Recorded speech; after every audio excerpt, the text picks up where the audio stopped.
Are you comparing America to Nazis? Well, I think America is on the exact same road. I think George Bush is following the same prescription that Adolf Hitler practiced. Right, I want to run this next tape. Yes. That was Imam Abdul Ali Musa on Hannity's America this past Sunday, but this wasn't the first time the Imam has made controversial remarks. We have video of him over the past 7 years spewing hatred for the very country that he lives in. And America is the most criminal government in the world, along with the Zionists. When they go out and strike at the heart of Zionism, they are not suicide bombers, they are heroes. If you don't stay out of our way and leave us alone, we're going to burn America down. Joining us now with new details about this is Washington, D.C., as terrorism expert Steve Emerson is with us. Steve, I don't know if you saw some of what we had on Sunday night. Spent a lot of time with him on the radio today. The quotes about burning America down, comparing America, saying it's worse than Nazism. They're not suicide bombers. They're heroes. This is a very dangerous man, in my view. Your thoughts? I agree with you wholeheartedly. He's dangerous not just because of the thoughts that he utters, but because of the influence that he generates. Here, he's an imam that has control or influence over hundreds, if not thousands, of followers. He gives speeches at mainstream, I quote, mainstream rallies with other Islamic leaders in the United States. He's been to Iran and the Sudan on missions to essentially prop up those radical regimes. Right. He supports suicide bombings, and the effects that he has on his followers can be incendiary and cause violence. He supports Hezbollah, and their manifesto, as we all know, calls for the destruction of the State of Israel. He supports Hamas. He supports the Ayatollah Khomeini. Remember when he came into power, the Islamic Revolution, 444 days, Americans held hostage. He had nice things to say about bin Laden in our interview. It's interesting. He wants to hide it, especially when you confront him with his exact words.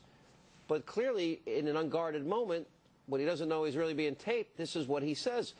What can you do? What can America? We believe in free speech, freedom of association, the ability to say anything you want.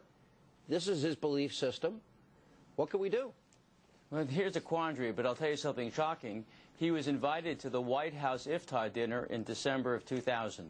Here's a man who basically believes the United States should be destroyed, and yet he was invited along with other notables to this dinner, August dinner, that celebrated iftar along with the president, President Clinton at that point. As far as what to do about it, look, the fact of the matter is that he is exploiting free speech, and unless he goes over that line in inciting someone to carry out violence or carries out violence himself, he's basically protected. But I think, though, the FBI and other law enforcement agencies should be monitoring him full scale. Steve, it's Alan Combs.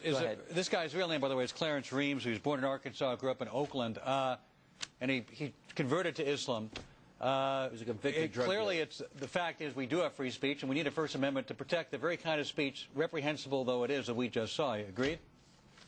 I agree. I'm not saying arrest him on the basis of this, but I also am saying that in the same way that David Duke is considered to be dangerous in terms of his statements about blacks and Jews and merits an investigation, not necessarily an arrest, the same would be applying to him because he openly exhorts followers to carry out violence and suicide. Should we investigate anybody who says things that are perceived, or not only perceived, but are blatantly anti-American? Should anybody who makes that kind of speech be investigated by the federal authorities?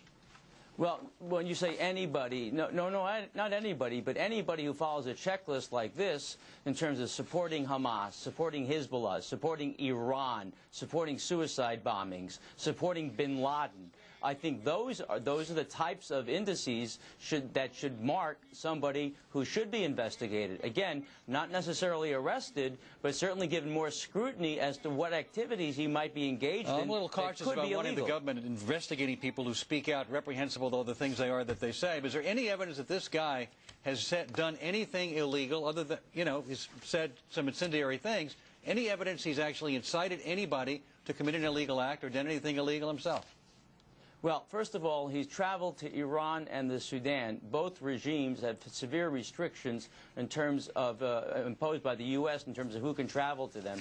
And I don't know whether he has violated the IEPA restrictions in terms of traveling to those countries. Number two, I am not sure, but I would bet you, Alan, that he might have directed monies to supporting, quote, the resistance in those countries because he's been so supportive of Hamas and Hezbollah. Steve, if you support suicide bombing and say they're heroes, Hamas, Hezbollah, the Ayatollah Khomeini, Ahmadinejad, and bin Laden, we better be watching you. And I hope our government is. This guy is very dangerous. Thank you for being with us, Steve. You bet.